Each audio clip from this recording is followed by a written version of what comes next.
Hello అందరికీ welcome to mini kitchen by KS. ఈరోజు నేను చేసిన రెసిపీ మటన్ తలకాయ కూర అండి. సంగటి జొన్న రొట్టె రైస్లలోకి సూపర్గా ఉండే ఈ కూరని అన్ని ఇంట్లో ఉండే వాటితోనే ఎవరైనా ఈజీగా చేసుకోవచ్చండి.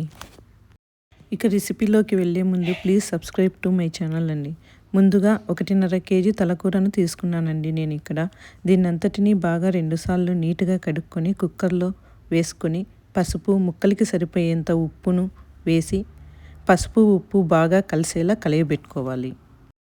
తర్వాత దీనిలోకి వీడియోలో చూపిస్తున్నట్లు చిన్న గ్లాస్తో 4 గ్లాసుల వాటర్ తీసుకొని కుక్కర్ను మూత పెట్టుకొని ఉడికించుకోవాలి. ఈ తలకాయ కూర ముక్కల్ని మరీ మెత్తగా ఉడికించుకోకూడదండి. ఒక 80% దాకా ముక్క మెత్తబడేంత వరకు ఉడికించుకుంటే సరిపోతుంది. నాకు ఇక్కడ 8 విజిల్లకు 80% దాకా ముక్క మెత్తబడిందండి. తర్వాత కుక్కర్ని దింపుకొని పక్కన పెట్టుకోవాలి. ఇప్పుడు మసాలా కోసము గ్రైండర్ జార్లో తెల్లవాయిలు, పసుపు, 3 స్పూన్ల కారం పొడి. ఈ కూరకు కొంచెం స్పైసీగా ఉంటేనే బాగుంటుందండి, అందుకే నేను 3 స్పూన్ల కారం పొడి తీసుకున్నాను.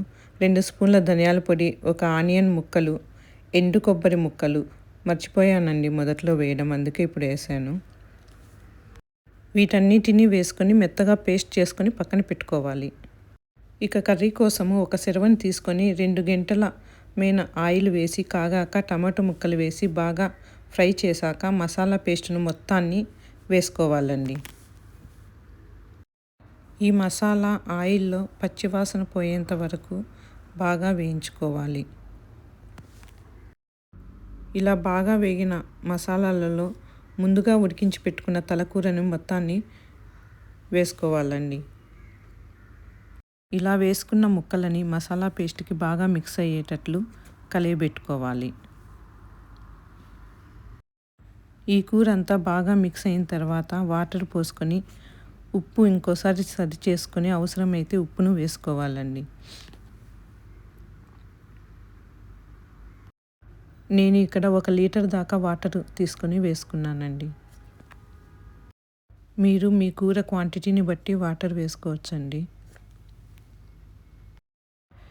ఇక చివరలో 1 స్పూన్ దాకా గరం మసాలా వేసుకొని కూరనంతటినీ బాగా కలియబెట్టుకొని మూత పెట్టి హై ఫ్లేమ్లో 5 నిమిషాలు ఉడికించుకోవాలి.